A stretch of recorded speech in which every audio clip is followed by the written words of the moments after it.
All right, welcome everyone to the pitch segment of today's Young Entrepreneurs Pitch Conference. So you all know what this means by now, and if you've actually just joined us now, welcome.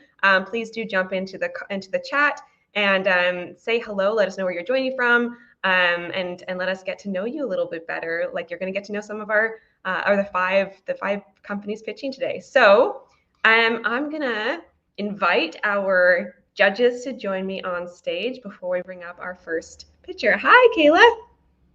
Hello. Nice to meet you, Tina. Hi. Welcome. Hello, everyone. Yes, please do say hello and your name, and then we will bring our first pitcher on stage. So Paul is currently on mute because he has a full household, but this is Paul Broussard. Welcome to the stage, Paul. And Paul is the COO of Straws and Stuff, as well as managing partner at Volition with myself. It's silent. Can I introduce myself? Yeah. So I'm here representing Straws and Stuff today. So at Straws and Stuff, we recognize that you can't change human behavior overnight. So we're changing the products that restaurants and cafes provide to their customers with fully biodegradable products, starting with straws, utensils, packaging containers, lids, and cups. So, for example, our straws are made from reed. You can see them here. Ooh la la. And we have utensils made from wood waste, which are actually stamped out of blocks of wood that were left over after furniture manufacturing, as well as sugarcane containers and packaging. So we're now selling into about a couple dozen customers across Canada and growing, and looking forward to helping the planet while keeping quality and letting the restaurants stay compliant with the plastic bans. Thank you, Paul. Beautiful pitch and a really good example of how to show your product off while you in the digital virtual space. I love that. Thank you, Paul. All right, Tina, would you please introduce yourself? Yeah, totally. So thanks so much for having me here today. I'm here representing Social Nature. So we are a product sampling platform. We believe in promoting better for you CPG brands. So I'm really happy to see all of the brands here being pitched today. Like they look really, really cool. And I can't wait to get to know them a little bit better. But essentially, we feature them on our site and we give them out for either free or at a discount to our community reviewers. And then we use those reviews to help emerging brands grow as their e-commerce platforms grow as well. So really excited to be here. And I can't wait to hear the pitches. Amazing. Thank you so much, Tina. Kayla, welcome. Hello, everyone. Kayla Isabel here, CEO of Startup Canada. We connect entrepreneurs with tools, community, resources to really help you start up and eventually scale up your business. We're a national nonprofit. So we have team members all across the country. I'm tuning in from Toronto at the moment, actually. I'm usually in Ottawa. On the unceded territory of the Algonquin Anishinaabe. And I'm super excited to hear these pitchers today, just looking through the briefings and seeing the types of disruptions that they're bringing to the table is amazing. And the depth of a 5-minute pitch, we're actually going to get to peel back some of the shorter pitches that we've seen in the past. So super, super excited about today's session. Thanks to the team at Volition and Dwayne as well with all of her work with small business women. Super, super excited to be here. Fantastic. All right. I'm feeling all the excitement. I think everyone else here is also excited. People have been watching these pitches on the Buzz It profiles. There was, I can't remember actually how many, maybe we can have one of our team members say how many applicants we had. There was many, many applicants. And we had an incredible group of people to choose from and whittled this down to the 5 who are here today. There's so many amazing companies across Canada, and it was a very tough decision, and just excited to see, as Kayla says, a 5-minute pitch. I never get to see 5-minute pitches. This is amazing. All right, so with no further ado, I would like to welcome Alessandra Amato to the stage. Alessandra is the co-founder and CEO of Algi. So welcome. Hello. Hello, thank you so much Hi. for having me. You are very welcome.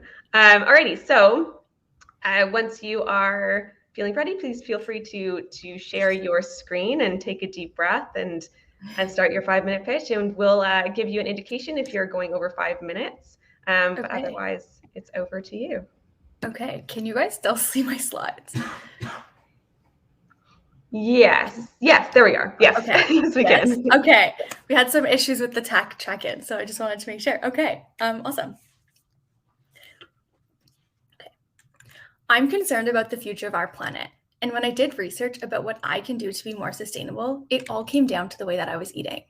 This is because the agriculture industry contributes 26% of global greenhouse gas emissions and uses over half of the world's natural resources. Personally, I'm anemic and allergic to soy, so with the alternatives currently available in the market, it's nearly impossible for me to adopt a plant-based diet. And I'm not alone. 1/3 of Canadians are going plant-based, and most find it overwhelming and difficult. Algi is revolutionizing the food landscape by creating delicious, purpose-driven food products centered around algae. Customer demands are changing, and in the past year, we've seen a 200% increase in the demand for plant-based products. And this is reflected in the market, with the functional food market expected to reach $276 billion, the plant protein market expected to reach $41 billion by 2025, and the energy bar market expected to reach $7.2 billion by 2027. But let's take a step back and ask, why algae? Well, algae is an untapped nutrition powerhouse. It's 70% complete protein by weight, and 1 teaspoon gives you 8% of your daily iron, and it's high in many other essential vitamins and minerals. It's also incredibly sustainable to grow, as it has a negligent resource demand, 2-to-1 carbon capture, and an incredibly high yield. We began our journey in 2019 after realizing that no one was innovating in the algae product space. It was really only supplements and powders that were available. So we made a wide variety of different food products and brought them to farmers markets to see what people thought. And people loved the idea. And so after 18 months of development, validation, working with MVPs, we finally launched our introductory product, the Impact Bar. The Impact Bar is an unprocessed plant-based energy bar made with only 6 or 7 clean ingredients. In one 55-gram bar, there's 12 grams of protein, 36% of your daily iron, and it removes 14 grams of carbon dioxide from the atmosphere. Our beachhead market is the over 100 million endurance athletes in North America who resonate with the clean and simple nutrition of the bar.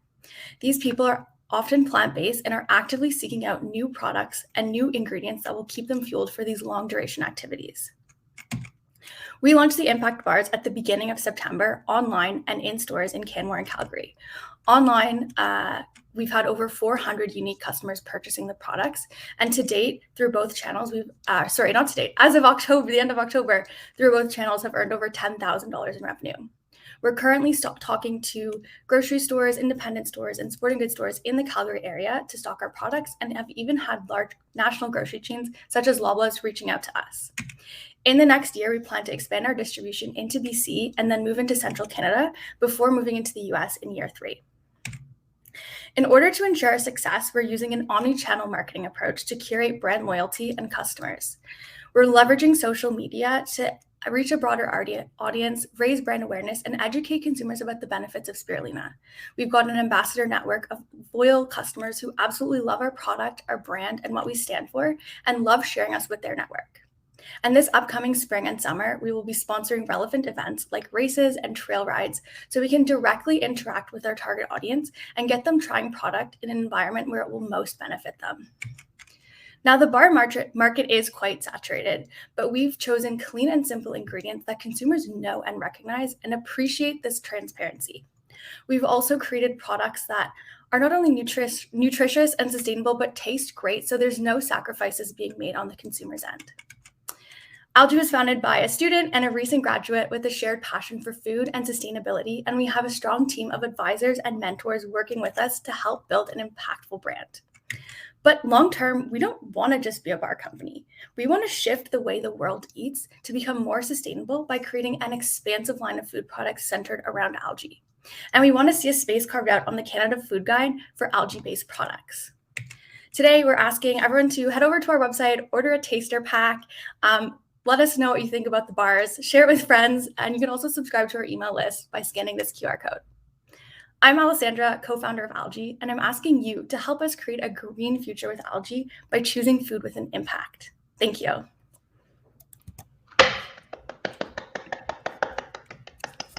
Thank you. Hopefully everyone caught that QR code. That was a smart use of your slide real estate there, Alessandra. Nicely done. Alrighty. So I actually saw in the chat before, I'm just gonna give the judges a second more to think. Someone was asking about the hashtag for this event. It is hashtag CSBW 2021. Please do get on there on the socials and share about all these incredible companies you're hearing about here today. Alrighty, so I'm gonna hand this over to Paul to start us off. You've seen Algi's pitch a couple times. So judges, you have some space here to ask questions, to provide feedback. So we'll start with Paul, your feedback on having seen this a few times now. Yes. Hi, Alessandra. Great job. I'm so impressed with your guys' growth. It's been a while since I've seen you. So really impressed with your growth. As I said in the comments, not that you would have seen it because you're busy pitching, but I love the packaging. I love the slides, the use of, I think somebody mentioned the use of real estate on the slides. I really liked the layout, the cleanliness. It's rare that you can see a deck that's got dark colors and it actually works. So it helped the brand and product stand out. I really appreciated that. You were clear, concise. The one question I would have for you, and maybe I missed it, so I apologize. So if I did, I heard you mention that you were tracking your unique purchases. I don't remember the exact number at this point, but it was like 4,000 or something like that. 400. Or 400.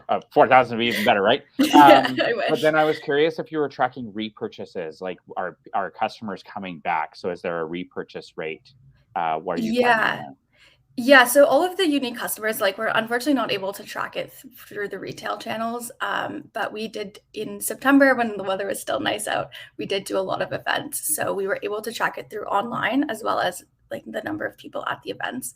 And we are able to kind of capture the repeat purchase rate. Right now we have about a 25% repurchase rate. So we would like to see that move up and grow. So we are really kind of trying to focus on retargeting and increase conversions through those channels. Thank you. Tina, do you have any questions or feedback for Alessandra? Yeah, I'd love to just jump in. So Alessandra, I really enjoyed your presentation. And it's interesting when Paul mentioned the fact that it was dark colors and, you know, it was still enjoyable. I was like, oh yeah, it was. Like, it was so great. I didn't even think of that. But it was a great presentation. I love your guys' packaging, your branding, your story. One thing that I found myself craving to know a little bit more about was just kind of like almost like the education piece around this. And I also noticed that wasn't really part of your marketing scheme either. I think, you know, just putting myself in the shoes of an average consumer, I would have so many questions as to like, you know, what are the health benefits here? What's like the research being done around this? And I think that's honestly a double-edged sword. Like, you can use it really to leverage your marketing and put out some education-based SEO, education-based partnerships, podcasts, what have you. And also, you know, on the other end, you have to be really careful about like what you're putting out there. So I think that could really push you guys a little bit more, just providing a little bit more education. But other than that, I love the product. I would love to try it. I'm just so interested in so curious about it. So good job. And I can't wait to see it in stores. Thank you. Almost sounds like you know a little bit about showcasing CPG brands, Tina. Just a little bit, you know. Amazing. Kayla, over to you. It is so good to see you again, Alessandra. I'm so excited to understand a little bit more about your business. Alessandra was one of our top 10 finalists for the Startup Global Pitch competition. So lots of export potential with this product in particular. I love how calm and cool and collected you are in this pitch, Alessandra. Like, you are the best brand champion of all the different nuts and bolts and the pieces that you've gone through in that pitch. And I really get that sense of confidence in how you've packaged together the materials, you know your numbers, and yeah, just the execution I thought was really great. Agree. Love the branding, love the packaging. Your team has done an amazing job on the visual side.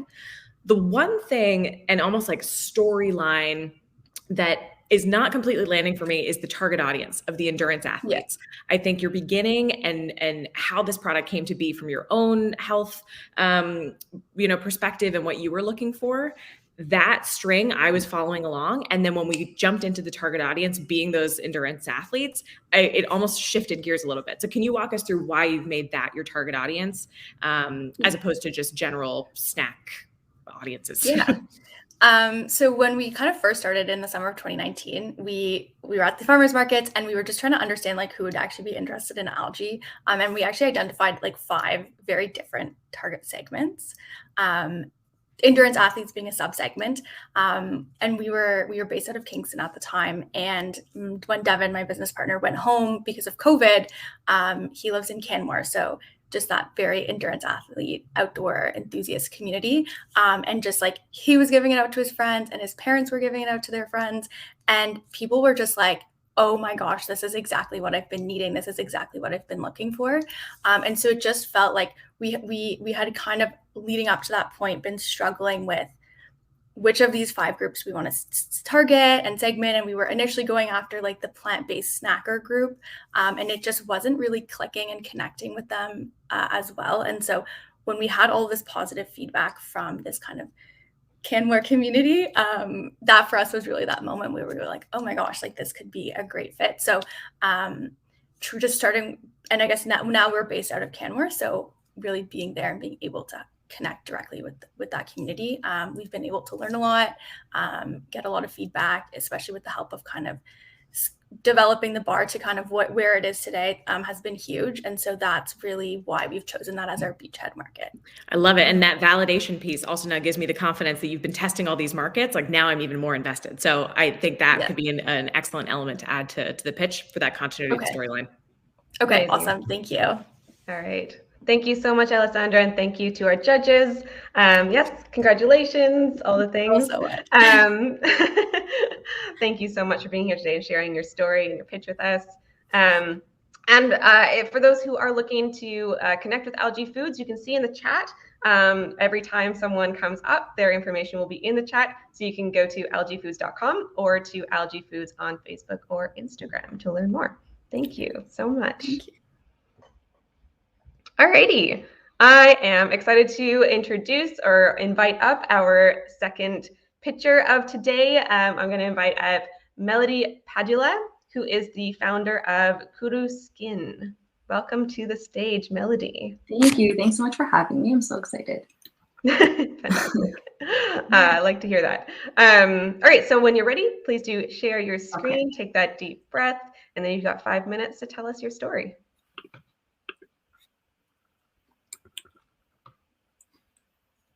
Looks good. Right. My name is Melodie, and I'm the founder of Curù Skin, introducing the After Sun Facial Oil. Curù is a word for someone you care for, used in Sicily, an island in Italy where my family originates. One time while there, I hit rock bottom. My severe acne was at its worst, but on top of that, my face was sunburned and peeling.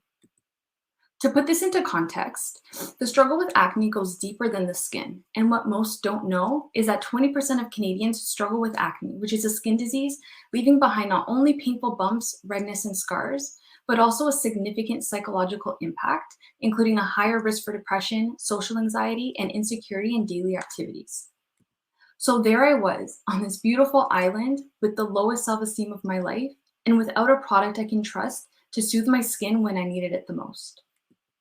The problem was that competing products contained alcohol and synthetic ingredients that would irritate my inflamed skin.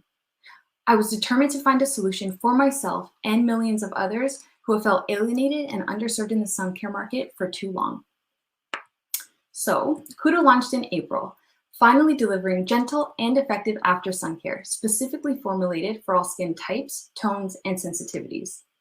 Unlike competitors, this 100% active botanical formula targets daily UV damage, soothes common skin conditions, and supports overall skin health. The high-quality 14 ingredients were inspired by Sicilian tradition and their historical use for remedies to repair and hydrate the skin that's been exposed to the sun. I sourced each ingredient for efficacy, ethical and sustainable practices, as well as natural origin, like volcanic and seaside regions of Italy and remote countrysides in Canada, to ensure the most potent nutrients. Each drop contains skin-loving vitamins A, C, E, and K, a unique antioxidant profile, a careful balance of omega fatty acids, like ingredients from organic prickly pear, borage, and immortelle, to target sunburn, deeply hydrate, repair damaged skin tissue, reduce inflammation, blemishes, scars, restore elasticity, and strengthen the skin barrier. Reviews praise not only overnight results, but also the complete look and feel of a healthy complexion, which reinforces Curù Skin's value proposition. I knew that it would be a risk to launch in the midst of a pandemic, with most countries still locked down and borders closed. But the reality is, we're exposed to the sun every day, not just on vacation, and the sun care market is growing as skin cancer and awareness increases. So since April, I'm truly proud of the traction that Curù Skin has received. I've gained sales through my website, influencer partnerships, wholesale requests, and mailing lists. Curù even made it on a summer must-have list by an online publication from the Netherlands, as well as a founder Q&A for a Canadian publication. Contests ran on for both of these audiences as well. Curù was approached most recently and actually gifted at a wellness retreat in Spain that was hosted by 2 sustainability lifestyle influencers. With the global after sun care market expected to reach $2.9 billion by 2027, plus growing demand for clean and caring alternatives like mine, I need your help to gain a wider reach and establish Curù Skin as a strong competitor and leader in the industry.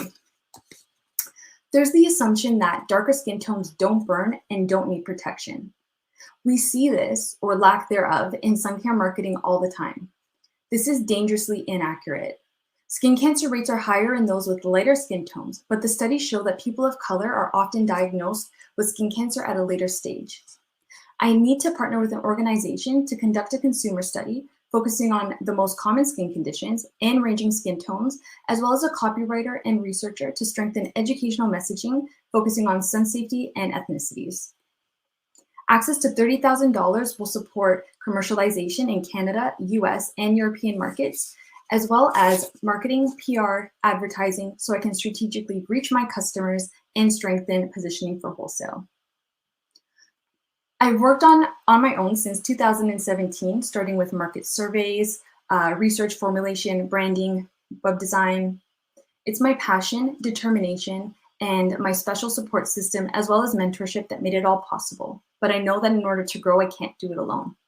I'm seeking an introduction to someone in your network with experience bringing a cosmetic to market, as well as a business and financial advisor to evaluate my work to date and mentor next steps, so I can continue to share with the world that Curù Skin is the after sun care that truly cares.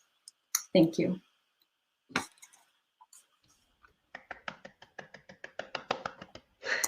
Thank you so much, Melodie, for your presentation. I love that. I love the specificity with your ask. I appreciate that. And you can see, actually, if you head over to the chat afterwards, you can meet Nicola Jones-Crossley from Futurepreneurs over there, and she has an idea for where you could take this to a new market that she's heading to very shortly, actually. So she's asked you to connect. That's what I invited you to connect, is what I meant to say. Alrighty, so I would like to hand this over to Tina to start us off. Sure thing. Melodie, that was such a great presentation. I really appreciated how easy you made it to follow along. Like, I don't think I missed a beat. You made it really clear and distinct, going from story to problem, solution, market. Like, it was very easy to follow. I also think you guys have done an incredible job so far with just like your branding and marketing. I think, just like those shots of the products on the cactus, and it really it was almost like going on a mini vacation. You're like, oh yeah, like that's what it feels like to get burned and then eating something afterwards. So thank you so much for that. I think in terms of the presentation, what I would have loved to see a little bit more of is just a little bit more of numbers of like, what have you sold so far? Just a few more metrics, I think would be great to get a better understanding of how everything in the business is doing. And then also just telling us a little bit more about some of your sales funnel. So are you just on e-commerce right now, or are there other partners you're working with? So I think some of that would have been cool to include as well. And if you want to speak to it right now, you can go ahead. But I think those are the only things that I was missing from my experience listening to you. Yeah, thank you so much. So right now the sales have just been directly through my website. Mm-hmm. Okay. All right. Well, thank you so much. That was great. And like I said, you got me craving just getting sunburned, which is crazy. Oh, no. Well, there's a product for you. So yeah. Amazing. Thank you, Tina. Kayla, over to you. Yeah, awesome pitch, Melanie. It was really, really beautiful. Yeah, like this vacation vibe, like the photos were amazing. So beautifully done there, Melody. On the target market, so I know you included that 2.9 billion stat later in the pitch. I would love to have heard that earlier because I was like, after sun, how big is the market for after sun, as opposed to more like sunscreens or like preventative tools. So that was compelling when I saw that number, obviously. I love the export potential, looking beyond Canada's borders for this type of product. I think could be huge. Lots of people, wanting to travel next year, et cetera. So I think there's definitely some huge opportunity internationally, and you already have brought in some great partnerships and Nicola would be a great person where she's heading to next. I would love to know more about your team of advisors or mentors or anybody that's helped you thus far. Okay. You mentioned that you had a bit of mentorship. I would have loved to see a slide or other people working in the space, working in beauty. I know that's one of your asks, which I thought was really great, but how have you gotten to this stage?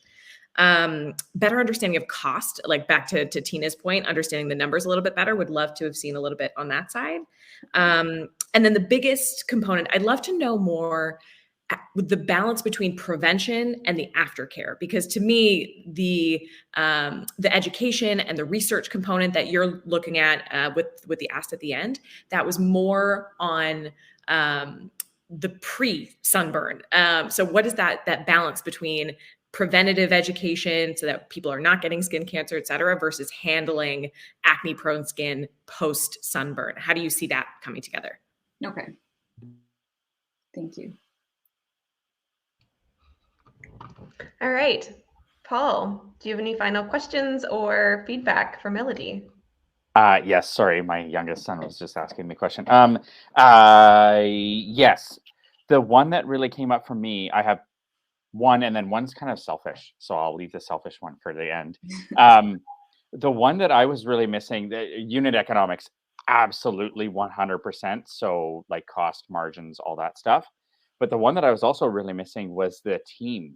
And I know you mentioned that you've been on your own, but I would have really then liked to hear what your background is, and like how you got to the point of formulation, like how I'm not sure if there's a connection of like your background with being able to formulate such a product and go through all of this stuff. And the reason that comes up for me is I was mentoring a woman earlier this year who was putting together not exactly the same thing, but something similar.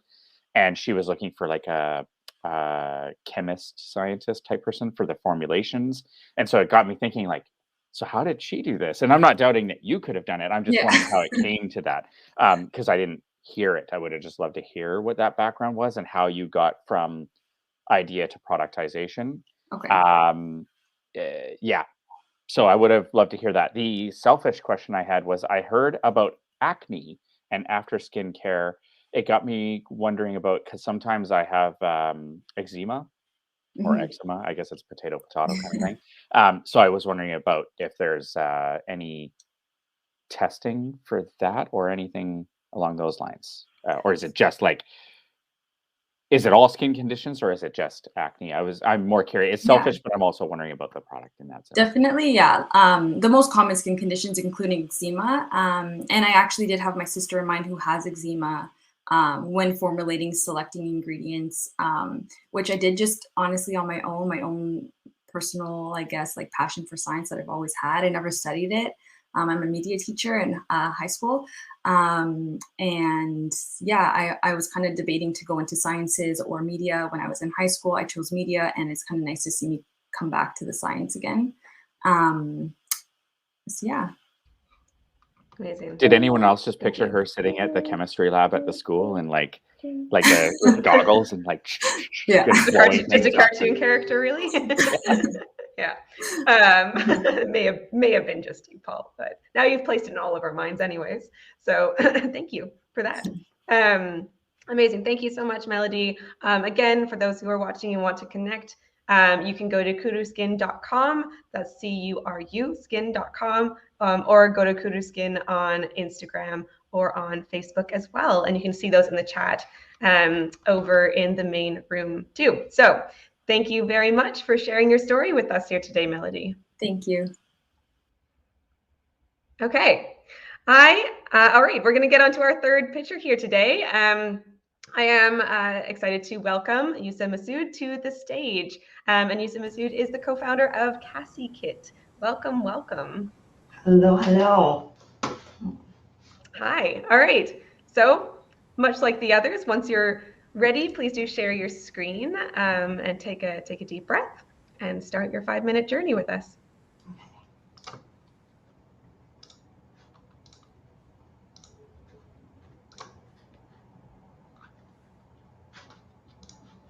Looks good.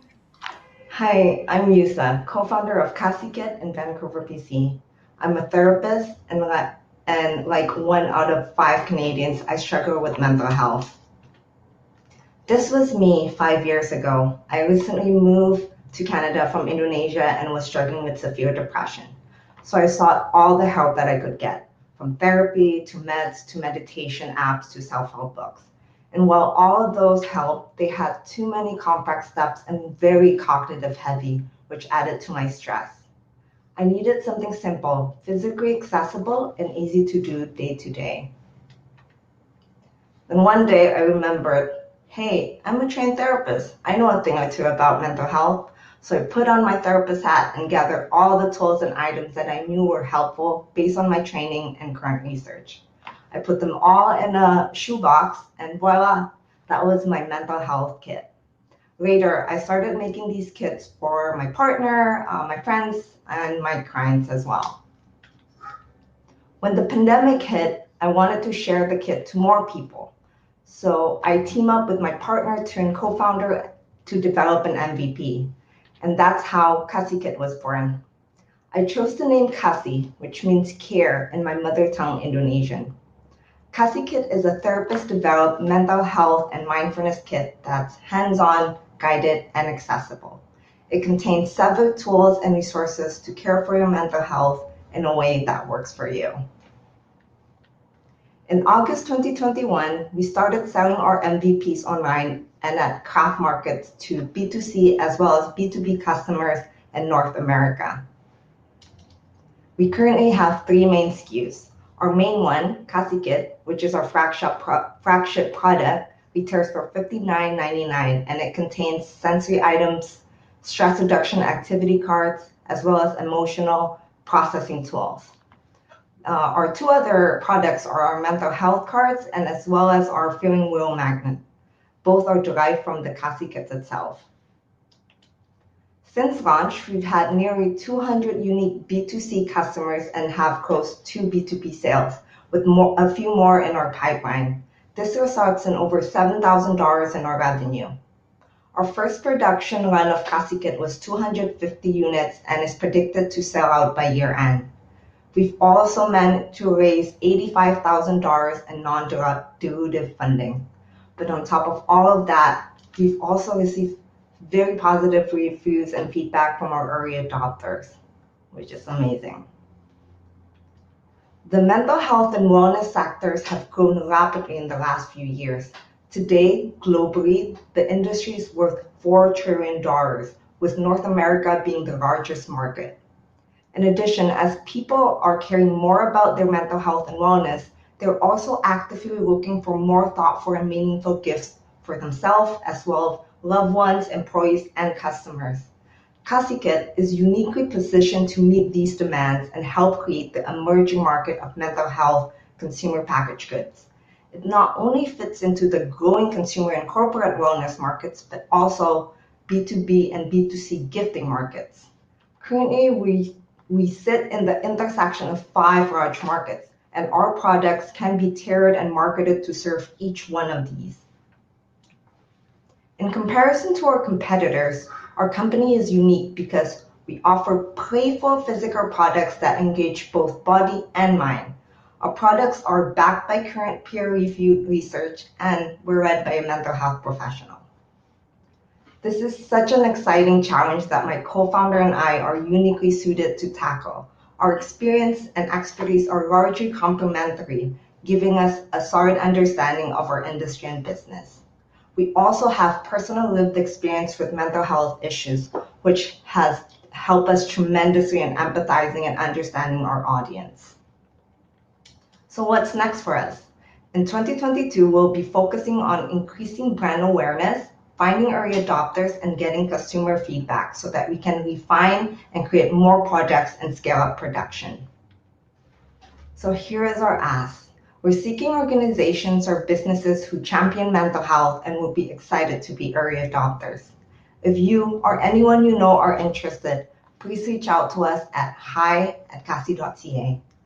Our mission is to empower everyone with the tools and skills they need to care for their mental health. So I'll leave you today by saying, take care. Thank you.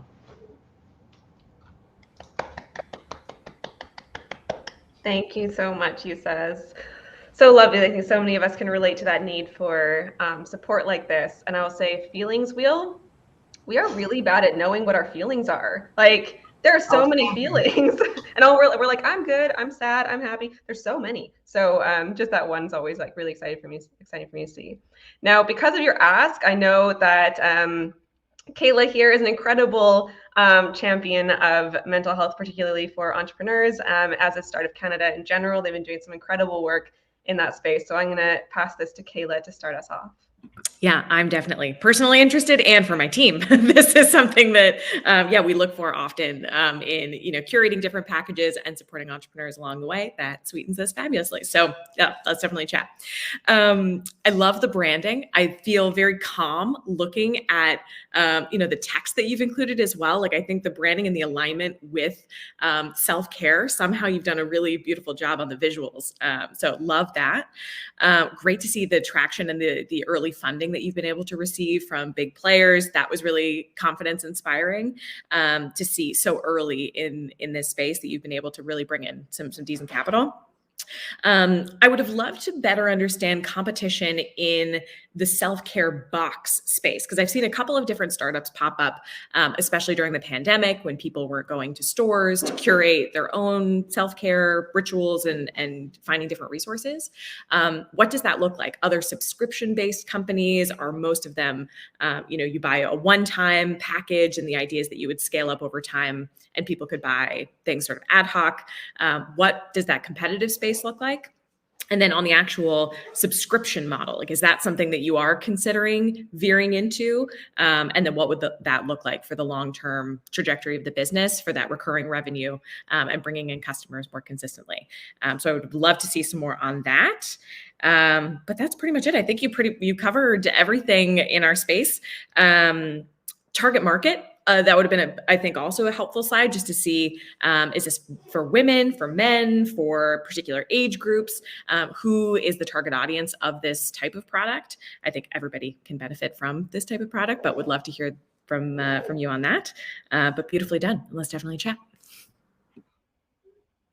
Amazing. Yusa, I saw Tina nodding with the target market question. So I'm going to ask if you can provide a little bit more detail on that. And if Tina, you want to jump in to elaborate on your question after you said, do you want to let us know about your target market first? Oh, yep. Currently, we started with a target market. It was women aged 25 to 40 in US and Canada, and that have been the majority of our audience as well. However, we've been trying to get as much feedback as we can, and we're acknowledging there's a bigger market to it, which is the B2B audience as well. So we currently are not planning to do a subscription box. However, we're thinking of doing either a mini kit as well as customizable, choose your own items in the kit as well. So we're trying to listen as much as we can and develop a new segment of different segments from our audience.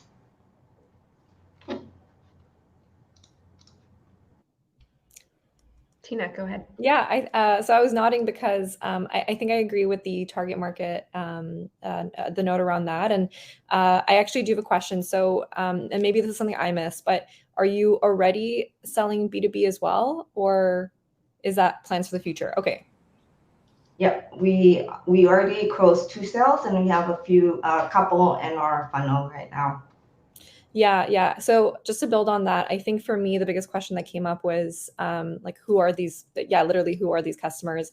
And I actually want to say, like, I want to praise you for a second because I think it's really easy for this type of product to, your immediate thought is D2C, B2C, and like that's sort of like the easier market to target. But I think it's really clever that you guys have positioned yourself where you're also B2B, and I think that's a great channel to invest in. But yeah, I also had the exact same question. I was really hungry to learn a little bit more about like what kinds of companies would you want to target. Like I think when you're thinking about B2C, it's a little bit easier to think of like who might be interested in this product. But I was really wondering, I'm like, what kind of companies are you interested in? Like that's a really cool notion for me. But other than that, I really appreciate your presentation. I really enjoyed the visualization of the North American market and how, again, like you're positioning yourself to be able to really compete with all of those segments. I think that was really cool. And then the only other thing I would like to add is, again, like I found myself craving just wanting to know what's part of this kit, like what would I be getting in this kit? And I think that's an area that you could really use to excite your audience a little bit more as to like, you could do this and this and this. And then I also had questions around like, where are you sourcing these products? Are you creating them? Are you, partnering with other places? Like, are you helping maybe other underserved communities getting their products into these kits? So I think the content of the kit as well was something that I would have loved to hear more about. Thank you. And we can also talk after this. And yeah, absolutely. Yeah, definitely. Yeah, I was going to say that the mark of a good pitch is that people have all these questions and want to have a second conversation with you. So this is fantastic. Now, Paul's aware of our time constraints, and he's already given the thumbs up that he's going to provide any feedback he has to you in like chat formation, and I'm happy to chat with you as well afterwards. But at this time, we're going to move on to our fourth picture. So again, make sure to go into the chat if you'd like to learn more about Kasikit. You can go to kasih.ca. You can also go to Kasikit Mental Health on Facebook or kasih.kit on Instagram. So please do go check out all of the founders from today. And Yusa, I welcome you to go, or invite you to go hang out in the main room chat, and Paul's provided some feedback in there as well for you. Thank you so much, Yusa. All right, so yes, amazing. 3 incredible pitches so far. Excited to introduce our 4th pitcher here today. We have Sue-Tanya Parks, who is the founder of Living Raw Organics. Welcome to the stage, Sue-Tanya. Thank you for having me today. Happy to be here with you all. Amazing. All right, so you know the drill at this point. When you're ready, please do share your screen and take that deep breath and begin your journey. Okay, no problem. I'm just trying to find the screen here. Yeah, no rush. It's fine. I think I may have to share my entire screen in order to get there. We'll work with you. Whatever way we get there is the way we get there, right? Awesome. There, are you able to see my screen? Yes. Awesome. Thank you for having me here today. It's a pleasure to be with you all. My name again is Sue-Tanya Parks, and I am the founder of Living Raw Organics. I am a mother, a student, and as you know it, an entrepreneur. So at the age of 13, when most teens got to wake up to their family, I found myself moving from group home to group home, foster home to foster home. And then slowly I started to pick up habits such as smoking cigarettes for the next 19 years, trying to suppress my trauma. Breathing became difficult, tiredness started to set in, and my immune system just became weak. That's when I decided things had to change, and I discovered juicing. 30 days, no food, just pure raw juice. Finally, my system had a chance at recovering. Now, you may think I'm a little bit crazy, but let me tell you, that was the best 30 days of my life. I was onto something. My increased mental clarity, physical strength, I was able to walk up a flight of stairs without running out of breath. Through all of this, I realized that juicing provided much more than just detoxing my system from heavy chemicals. It became my go-to for when I was on the run and had very little time to prepare a meal for myself and my family. Many people like myself also face similar problems in Canada. The most frequently reported barrier to healthy eating is lack of time, challenges in balancing work, school, home, and leisurely schedules, which leaves people like me and you prone to a higher intake of food, soft drinks, and simply eating on the run, which does not always equate to healthy eating. In addition, many of us are exposed to a significant amount of environmental toxins, which leads to depression and anxiety. This is why I created Living Raw Organics. 100% organic juices made in small batches with quality produce that has been sourced from local Ontario farmers supporting our local community and agriculture. There are 4 juices we currently have: Be Well, Be Happy, Be Healthy, and Be You, which is a part of our starter pack, and it's our most popular seller. We recently just launched our starter pack, which includes 6 bottles of lemon picante. They're small 2-ounce bottles, or you can also purchase it in a 12 pack. In January, we'll also be launching another 2 juices, which will be a part of our first cleanse package. All of our juices can be purchased as either a single item, a 4-pack, or a 6-pack. Our juices are pre-packaged and delivered right to your door, 100% raw and organic, providing a healthier alternative solution to those who are always on the go and looking to lead an active and healthy lifestyle. In addition, our juices provide high nutritional value. Each 12-ounce bottle contains 2 to 3 pounds of produce, which is equivalent to 10 servings of fruit and veggies per day. This allows consumers more nutrients in one sitting, boost and replenish their immune system, while nourishing their well-being with great tasting juices. So far, all of our sales have been through our website, and we are also going to be doing a 26-day market in December, which is supposed to attract upwards to 70,000 visitors. So we're very excited for that. So what about the market? Right now, the market is currently sitting at $1.1 billion and is expected to increase to 1.3. Although there are some big competitors in the game, at this time, we see that there's lots of room for growth, but there's also a lot of missed opportunities.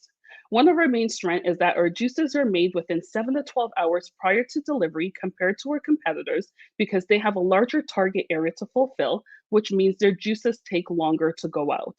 Because our juices are made in small batches, we're also able to maintain a higher quality control. A lot of our competitors also have a variety of products. Currently, we only have juices, but that's not stopping us because we are looking to expand into other areas such as the CBD market and into the natural market store, which will provide more plant-based options. Currently, we are piloting our program in the Greater Toronto area. Currently, we're piloting our product in the Greater Toronto area with hopes of expanding across Canada. And in order to do this, we would need to explore the area rug strategy that will allow us to replicate the business as a self-contained operation in specific geographical locations that capture our target market. Although we're not looking to reinvent the wheel, but to approach the cold press juicing industry in a new, fun, and exciting way. They say that every great business starts with a good mentor. So today, my goal is not to ask for funding, but to ask for 6 months access to one-on-one mentorship in the area of sales and marketing in order to strategically position ourselves so that we can widen our reach across Canada. If you would like to get in contact with us, you can find us on various social media platforms such as Facebook, Instagram, LinkedIn. You can visit our website or you can email at info@livingraworganics.ca. Thank you. Thank you so much. Once again, I love the specificity with that ask. We don't often see that. And it's really nice to know that it just shows that you've done your planning and know what's needed to get you to your next steps and your next milestones. Yeah, sorry, I'm just trying to disconnect my. Oh yeah, no, I'm giving our judges just a second here as well. So together we gave them a few more seconds. All right, there we go. So Paul, since we didn't hear from you last time around, I'd like to invite you up first. It's a bit loud in the background. Sorry. Yeah. So I just wanted to really quickly, because I always want to help people improve. I loved the presentation. The whole thing was good, and I love the business. It's really, really cool. Or even cold pressed. Anyways, so the one thing I noticed, just so you're aware, on the problem, there's a slide called the problem hour solution. It said metal instead of mental, just so you're aware. So just so you can fix that for the future. The one big thing that I was missing, and this is not uncommon, I see this a lot with a lot of presentations. Again, for physical products, I would always tell everyone, especially with physical products, make sure that you're really including your unit economics. So like, what's your costs and your margins? So like, what are you selling it for? How much does it cost you to make on average? Because it might be a slightly different per SKU. I get that. But on average, like, what is your cost for production? What's your, I guess, wholesale, if you're wholesaling? I don't know if you are yet. And then your retail, and then what's the margins thereof, and then kind of where it goes from there. So that was the biggest thing that I was missing. And then I was curious, are you a solo founder? Is there more team at this point? No, so I have been solely running this business all by myself. Yeah. So that would, I don't want to take away from Kayla, because I'm betting she'll ask this question.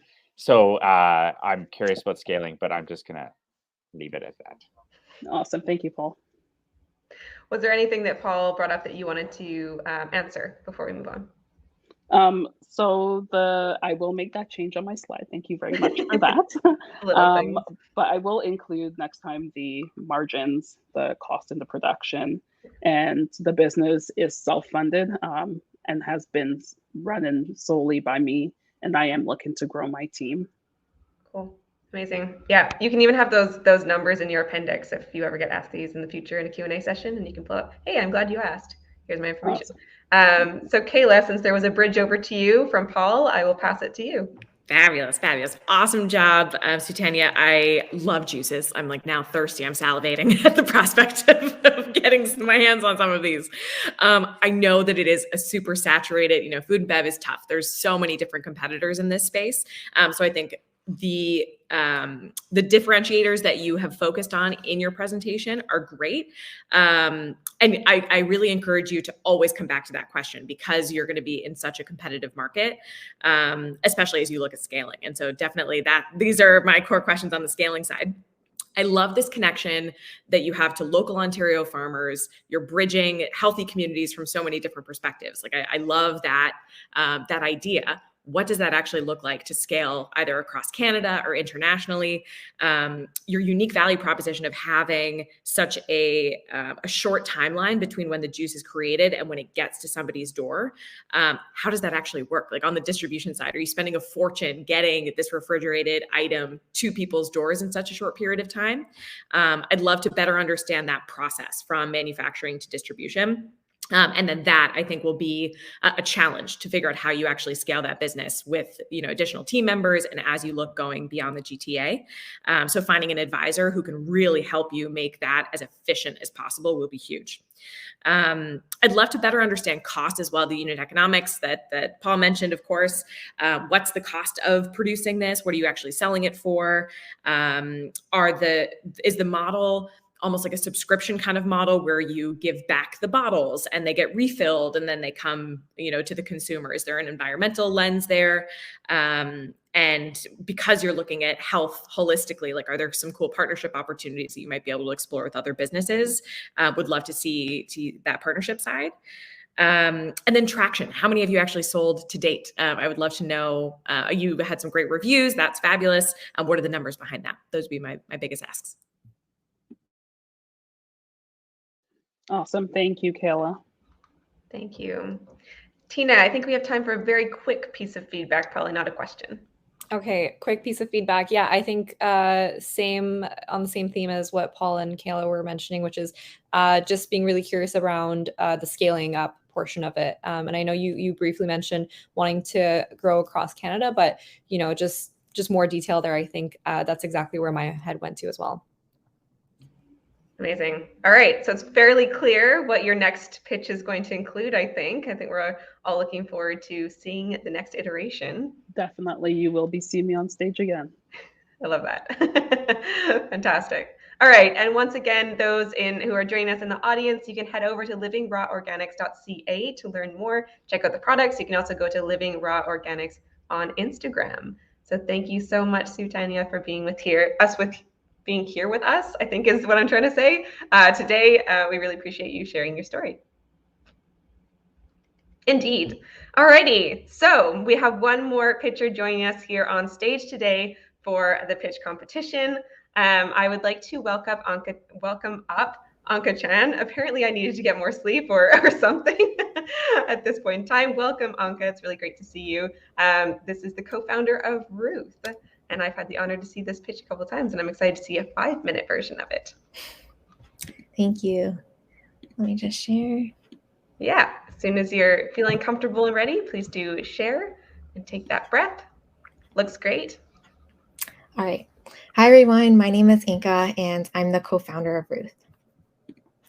12 billion pads and menstrual products end up in North American landfills every year, taking up to 800 years to completely degrade. For just 11 menstruators, the lifetime carbon emissions of using pads is equivalent to driving a car for a year. Menstrual waste affects us all. But as a menstruator, I personally found that the existing sustainable period care options could be inconvenient, and the 123 people we surveyed and interviewed found period cups to be uncomfortable or didn't want to worry about washing reusable pads. That's why we created Ruth. At Ruth, our mission is to make sustainable periods easy. We achieve this by providing pads that are conveniently disposable and biodegradable. Our pads are made with 93% plant-based materials. They're highly absorbent and they're extremely soft. Our biodegradable pads have a key fiber, kanaf. Kanaf is a fast-growing renewable plant that improves soil health for farmers, and unlike organic cotton menstrual pads, kanaf has a carbon footprint 5.3 times less than cotton. After 85% of our 70 beta testers said that they'd recommend our pads to a friend with some glowing feedback, we launched on Kickstarter. In 48 hours, our crowdfunding campaign was over 100% funded, and our campaign concluded in July at 208% funded by 249 backers, generating over $14,500 through crowdfunding. We've raised a total of $102,000 so far, with 78% of that funding secured through equity-free grants and loans to support our inventory and marketing strategies. We've also been featured in Global News, Edmonton Journal, and on CBC Edmonton. We're entering a $460 million menstrual care market in Canada alone, with menstrual pads accounting for 37% of the market's overall value. Our target market of early adopters are young, eco-conscious people who menstruate here in North America. Our secondary market are comprised of mothers who purchase at local organic retailers, focusing on the moms who are already making earth-conscious household decisions and looking for safe, easy-to-use, and convenient, sustainable options for their children who are menstruating. To reach this market, we just launched our e-commerce store in October, a couple weeks ago, where our pads are offered directly to customers. A box of 15 pads suitable for a typical period is offered at $13.99 per box, and we also offer separate day and night packs for further customizability. Right now, we're working to develop a subscription model that will allow customers to set it and forget it, so they'll never have to worry about running out of pads before their next period. Our secondary distribution strategy is to serve as a vendor to schools and municipalities and businesses that offer free menstrual products. We completed a paid pilot with a Canadian university and are in communication with a few other schools. In 2022, we aim to be in retail, and we are approached by a Canadian retail pharmacy buyer in August. In 2023, we'll expand our product line to other innovative, environmentally friendly products like tampons, diapers, and adult incontinence. We have plans to expand globally and reduce our price point to make our pads affordable for everyone, but the possibilities for Ruth don't stop here because sustainable periods are just the beginning. Imagine a future where every single product that you usually use was carbon neutral. That's the future that we want. What distinguishes our brand is also our commitment to giving back to the communities in most need. In Canada, 1 in 3 women or people who menstruate have struggled to afford menstrual products, according to Plan Canada. And in a national effort to reduce period poverty, we've partnered with 7 shelters and menstrual equity organizations across Canada. To date, we've donated over 2,000 pads. And to make all this happen, our founding team of 2 women have received global recognition and awards. Our established mentors in the sustainable and CPG medical device space have offered incredible advice. So at Ruth, we're transforming the flow of menstruation by turning red into green. We'd love your help to accelerate our growth by introducing us to businesses, schools, and municipalities interested in stocking sustainable Ruth pads. Thank you.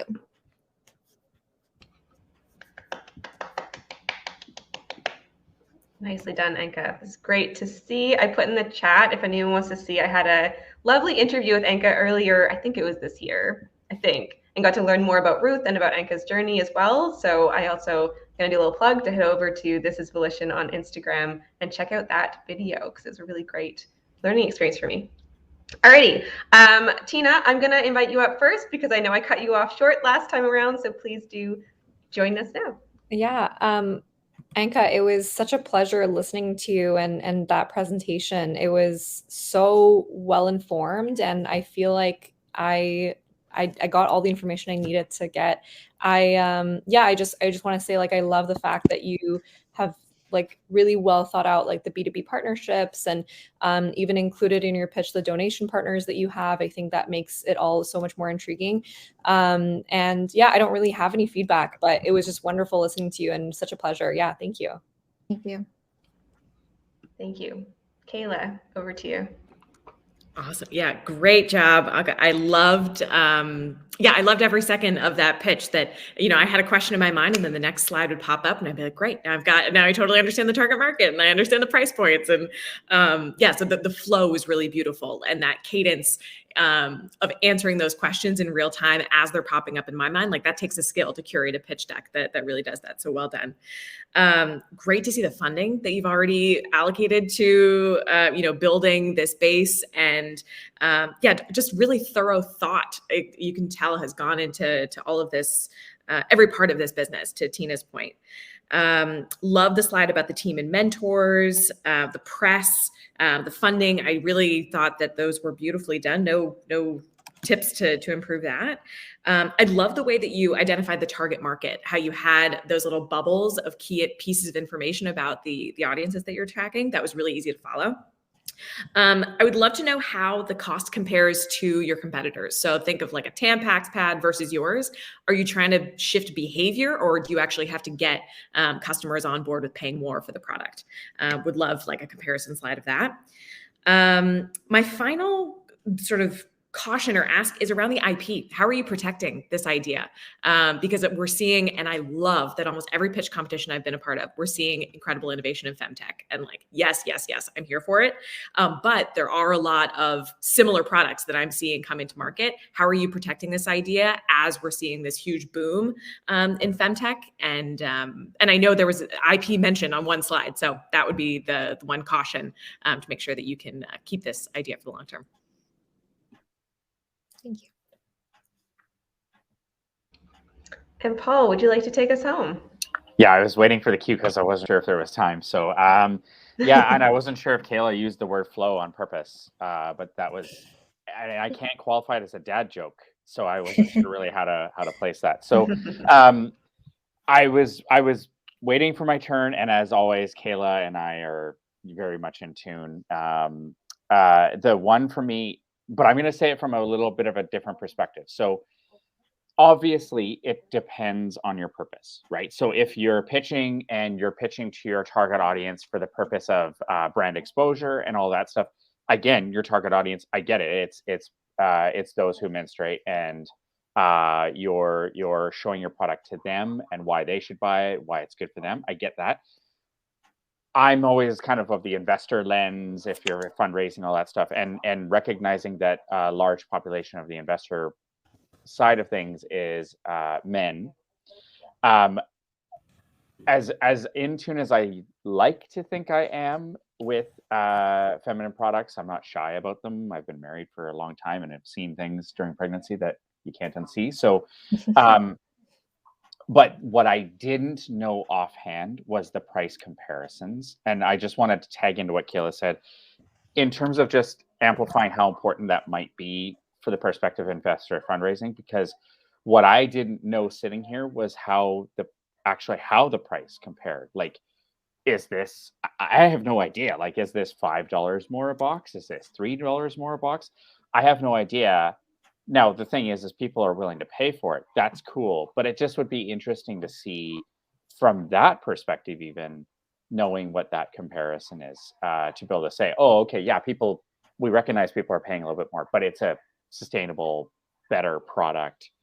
Okay, but just having that sense for that reason, which I recognize I'm a man, and again, it's a different audience, so it just depends on your purpose of your pitch at the time, right? What audience?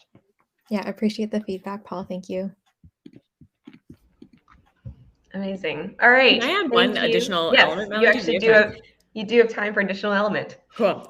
With the kanaf, if I'm pronouncing that properly as well, I love that you included that, because it you're approaching sustainability not just in how you're developing the product, but the core entity that then can grow and regenerate and be supported. That what was the language that you used? That like that carbon footprint was not there, like kind of thing. So I really like that slide, and from a differentiation perspective, like that landed with me. So love that too. Great. Thank you so much. Alrighty. So also, Anka, there's tons of people chatting in the chat. So go hang out with your fans over there. And all those in the audience, if you'd like to learn more about Ruth, you can go to getruth.ca. They're also on all the socials, it looks like. So Facebook at getruth.ca, Twitter, getruthca, Instagram, same thing, getruth.ca. And LinkedIn's the same. So just go to getruth.ca and you'll find a whole bunch of great ways to find out more about Ruth, apparently. So thank you so much, Anka. It was great to see your pitch here today. Really appreciated it. And we will see you back here. Shortly, I'm going to do another couple things right now, but I wanted to take a moment to thank all of our judges. I know we're going to be going into deliberation, have a tough decision ahead of us. As well. And I'm just going to share about how in the audience right now, you have the opportunity to be able to, thank you very much for getting that up on screen. You'll have the opportunity to vote for your Attendees Choice Award winner. So I do encourage you to take out your phones or whatever you happen to be using and make sure to get that QR code, or just go to buzzit.ca and enter the key CSBW final. And then when you go to voting, and you're going to be able to vote on your top pick. And I'd like to thank our friends over at Straws and Stuff. Paul in the room representing Straws and Stuff. They are our sponsor for the Attendees Choice Award. So really appreciate, are you going to show us again your product? There we go. Really appreciate your sponsorship, as with everyone, all the other organizations that have sponsored our event here today. But please do get over there. We're only going to have this open for the next few minutes. So while it's up on stage, and I'm just kind of vamping until everybody goes there. So please do go to buzzit.ca, and we'll make sure it's in the comments or the chat as well, so you can follow it if you happen to miss this QR code as well. All right, and my second piece of news to get to before we close off this main stage for a little bit is that there's a lot of other things going on right now. So as Dwayne mentioned at the beginning, we have some incredible educational content and networking opportunities going on. Absolutely, I'm seeing people in the chat saying yes, congratulations to all. Absolutely, amazing job, everyone. So please do go and you can network with the pitchers. I'm sure they'll be over in the networking area. We're gonna have these workshops as well. You can head over to the sessions chat for that, or sorry, the sessions tab for that. You can see a Volition Pitch Bootcamp that's being put on by Gabriela Cepeda. You can also head over to Getting Your Brand Out There, Secrets to Influencer Marketing Success. We have Financing for the Future, crowdfunding to launch your product-based business, which we saw some great examples of amazing crowdfunding successes here today. And you can go to this says 4 market access considerations to take before exporting your consumer packaged goods. for market access considerations. Okay, the number 4, yes. So there's a lot of great content here for everyone. Please do go check out those workshops and those sessions. And finally, before we all leave the stage for a moment, or all leave the stage for our own internal discussion, the last thing I want to share is about networking. So networking is open from 1:30 PST or 4:30 EST. Is this making sense in my brain? Yes. Live at 1:30. Okay, so it goes live at 1:30. Okay, my brain was getting very confused there for a moment, but yes. So networking goes live at 1:30 p.m. PST or 4:30 p.m. EST. So you can get to know each other, connect. I believe you have a set amount of time. You have about 3 minutes to connect with each other in that room or space. And you can prolong your chat if you're really getting along. You can make sure to connect with each other. There's like a little button that allows you to easily connect with one another outside of Hopin, and it'll collect all of your contact details from all the Hopin events you've ever been to, and say these are all the people you've met. So it's a really great way to ensure that you have that kind of like living little black book of all the people you've met at all the conferences. So it's really, really quite handy, and I appreciate it.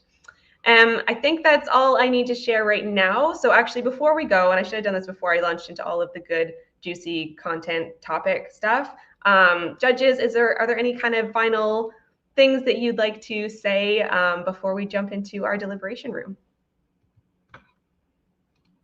Huge congrats to all the pitchers. Like, amazing job, everyone. You should feel very, very proud of both the products that you're developing and the businesses, but the pitches themselves were fabulous, like really, really well constructed. So great job, everyone. Thank you, Kayla. Yeah, Kayla said it perfectly. Big congrats to the pitchers. The pitches were incredible to watch, and it was a pleasure to be here. The product sounds so exciting, and yeah, I just want to thank everyone for their time. It was a great way to start off my Saturday. Awesome. Paul. As always, I'm super inspired, proper English. I'm super inspired by the pitches, the businesses. It's so incredible seeing what everybody is building, especially when it's been such a tough year and a half, right? Almost 2 years. Oh my gosh. Considering everything that's been going on. So congratulations, everybody. I mean, no matter what, way to go. Like, yeah, I don't think you need to be a winner of this competition to be a winner by any means. Yeah. Thank you so much, Kayla, Tina, and Paul, for all of your time and insights and expertise. I will see you all in the deliberation room, and everyone else who's still in the attendees room, everyone else who's watching right now in the audience. If you come back here at 5:45 p.m., we'll be doing our thank yous and our announcements of the top 3, as well as the attendees' choice. And in the meantime, please do check out all the workshops. You can also come back here at 5 p.m. I'm talking EST, so I apologize to those who are not in the EST time space. So 5 p.m. EST, if you come back here to the main stage, there's going to be a CPG entrepreneur panel, and 5:45 we will have our announcements, just to be hopefully a little bit clearer about that, and that is EST. So that's 5, 4, 3, 2. So that's 2 p.m. entrepreneurs panel and 2:45 p.m. PST announcements. Thank you for getting through that with me. Thank you. And we'll see you back here shortly, or in a little bit.